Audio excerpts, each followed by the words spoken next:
Speaker sir, जो भी इस देश में दलितों की, आदिवासियों की, पिछड़ों की बात उठाता है, जो भी उनके लिए लड़ता है, उसको गाली खाना ही पड़ता है। और मैं ये सब गालियां खुशी से खाऊंगा, क्योंकि महाभारत की बात हुई तो महाभारत में अर्जुन को सिर्फ मच्छी की आंख दिख रही थी, उसी प्रकार मुझे सिर्फ मच्छी की आंख दिख रही है। जाति जनगणना हम करा के दिखाएंगे, खत्म। आपको जितनी गाली देनी है आप दीजिए, हम खुशी से लेंगे। धन्यवाद। पहली बार सेना के जवानों को आपने अग्निवीर के चक्रव्यूह में फंसाया। सही बात।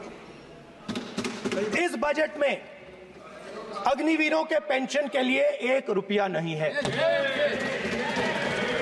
आप अपने आप को देशभक्त कहते हो, मगर जब अग्निवीरों की मदद करने की बात आती है, जवानों को पैसा देने की बात आती है, तो बजट में आपको 1 रुपया नहीं दिखाई देता। उनकी पेंशन के लिए 1 रुपया आपने नहीं दिया, तो उनको आपने अग्निवीर के चक्रव्यूह में फंसाया। फाइनेंस मिनिस्टर बैठी हैं। अब युवाओं के लिए आपने क्या किया? बजट में आपने इंटर्नशिप प्रोग्राम की बात करी, और यह शायद एक मजाक है, क्योंकि आपने कहा कि ये इंटर्नशिप प्रोग्राम सिर्फ हिंदुस्तान की 500 सबसे बड़ी कंपनियों में होगा, और 99% जो हमारे युवा हैं उनको इस इंटर्नशिप प्रोग्राम से कुछ लेना देना नहीं, कोई फायदा नहीं होने वाला है। तो आपने पहले टांग तोड़ दी और उसके ऊपर आप बैंडेड लगाने की कोशिश कर रहे हैं। मेन मुद्दा आज युवाओं का एग्जाम पेपर लीक है।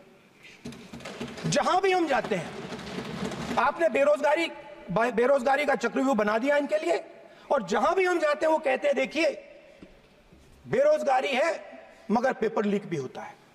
तो आपने एक साइड पेपर लीक चक्रव्यूह, दूसरी साइड बेरोजगारी चक्रव्यूह।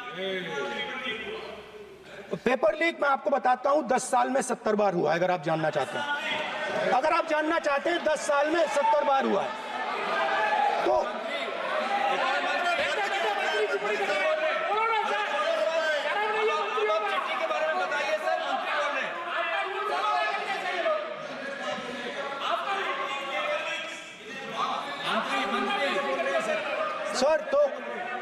सर तो पेपर लीक के बारे में फाइनेंस मिनिस्टर ने बजट में एक शब्द नहीं कहा है।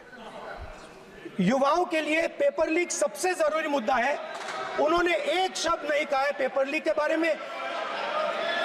एक बार उन्होंने पेपर लीक नहीं कहा, और उल्टा जो एजुकेशन बजट में पैसा देना चाहिए था वो आपने 20 साल में सबसे कम पैसा दिया है। 2.5% of budget is gone to education. जो अन्नदाता हैं वो चक्रव्यूह से निकलने के लिए, आपके चक्रव्यूह से निकलने के लिए जो आपने बनाया 3 काले कानून, जमीन अधिग्रहण बिल को आपने कमजोर किया, उनको आप सही दाम नहीं देते हो।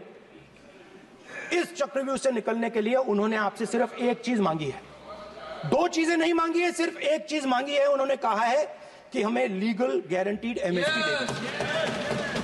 आपने उनको बॉर्डर पे बंद कर दिया, रोक दिया। आज तक रोड बंद है।